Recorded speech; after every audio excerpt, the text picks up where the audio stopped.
आप सभी को मेरा नमस्कार। आज मैं आप सभी के समक्ष गोपाष्टमी की कथा प्रस्तुत कर रही हूँ। कार्तिक शुक्ल पक्ष की अष्टमी को गोपाष्टमी का त्योहार मनाया जाता है। इस दिन गायों को स्नान करवाकर उनके बछड़े सहित विधि विधान से पूजा की जाती है।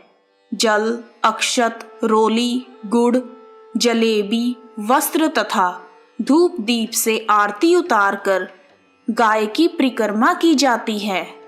गोपाष्टमी के दिन जब गायें संध्या काल में चरने के बाद वापस आती हैं, तो उनके चरणों की धूल को अपने मस्तक पर लगाने से भगवान श्री कृष्ण प्रसन्न होते हैं तथा अखंड सौभाग्य का वरदान देते हैं। आइए शुरू करते हैं गोपाष्टमी की कथा।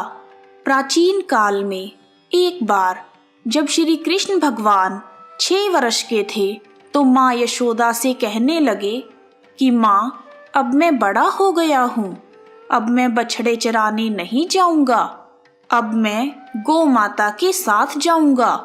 इस पर यशोदा माँ ने नंद बाबा पर बात टाल दी और कहा, अच्छा ठीक है, लेकिन एक बार अपने बाबा से पूछ तो लो। इस पर भगवान श्री कृष्ण नंद बाबा से जाकर कहने लगे, बाबा बाबा, अब मैं बछड़े नहीं बल्कि गाय चराने जाऊंगा। नंद बाबा ने भगवान श्री कृष्ण को समझाने की बहुत कोशिश की, लेकिन बाल गोपाल के हट के आगे उनकी एक ना चली। फिर नंद बाबा ने श्री कृष्ण से कहा, ठीक है, अगर तुम इतनी ही जिद कर रहे हो तो पहले जाकर पंडित जी को बुला लाओ, ताकि उनसे गोचारण के लिए शुभ मुहूर्त का पता लगाया जा सके। यह सुनकर श्री कृष्ण भगवान दौड़ते दौड़ते पंडित जी के पास पहुँचे और एक ही सांस में उनसे कहने लगे, पंडित जी, आपको नंद बाबा ने गोचारण का मुहूर्त देखने के लिए बुलाया है। आप आज ही का शुभ मुहूर्त बता देना। अगर आप ऐसा करेंगे तो मैं आपको खूब सारा माखन दूंगा। पंडित जी श्री कृष्ण भगवान की बात सुनकर मुस्कुराने लगे और नंद बाबा के पास गए और बार बार पंचांग देखकर गणना करने लगे। तब नंद बाबा ने पूछा, पंडित जी क्या बात है, आप बार बार क्या गिनती कर रहे हैं? पंडित जी बोले, क्या बताएं नंद जी, केवल आज का ही मुहूर्त निकल रहा है, इसके बाद तो पूरे 1 वर्ष तक कोई मुहूर्त नहीं है। पंडित जी की बात सुनकर नंद बाबा ने श्री कृष्ण को गोचारण की स्वीकृति दे दी। भगवान जिस समय कोई कार्य करते हैं वही शुभ मुहूर्त बन जाता है। उसी दिन भगवान ने गोचारण का कार्य आरंभ किया और वह शुभ तिथि कार्तिक मास की शुक्ल पक्ष की अष्टमी थी और इसी वजह से यह तिथि गोपाष्टमी कही जाने लगी। उस दिन कामधेनु ने भगवान श्री कृष्ण का अभिषेक किया और श्री कृष्ण भगवान गोविंद कहे जाने लगे।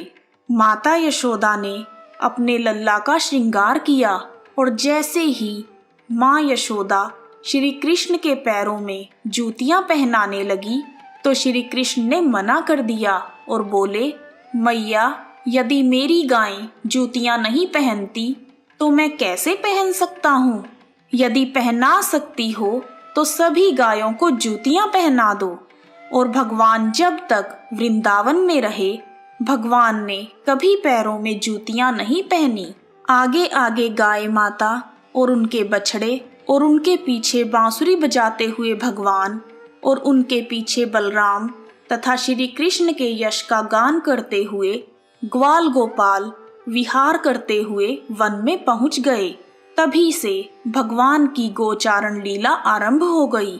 जब भगवान श्री कृष्ण गाय चराते हुए वृंदावन जाते, तब उनके चरणों से वृंदावन की भूमि अत्यंत पावन हो जाती।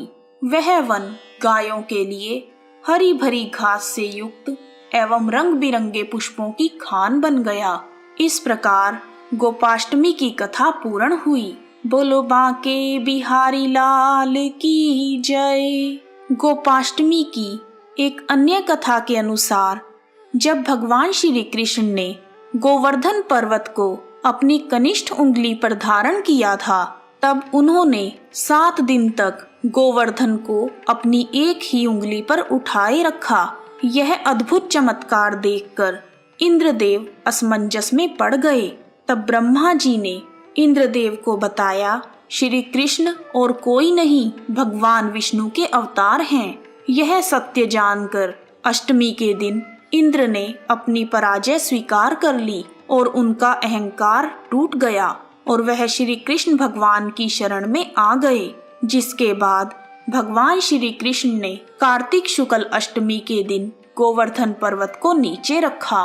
मान्यता यह भी है कि उसी दिन के बाद से ही हर वर्ष कार्तिक शुक्ल अष्टमी को गोपाष्टमी का उत्सव मनाया जाने लगा।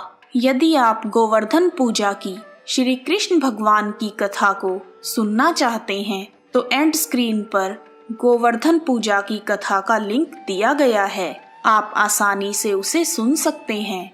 वीडियो को अंत तक देखने के लिए आप सभी का हार्दिक धन्यवाद। यदि आपको वीडियो पसंद आया है तो कमेंट बॉक्स में जय श्री कृष्णा, ओम नमो भगवते वासुदेवाय नमः लिखना ना भूलें। आप सभी का हार्दिक धन्यवाद। जय श्री कृष्णा। श्री कृष्ण गोविंद हरे मुरारी, हे नाथ नारायण वासुदेवा।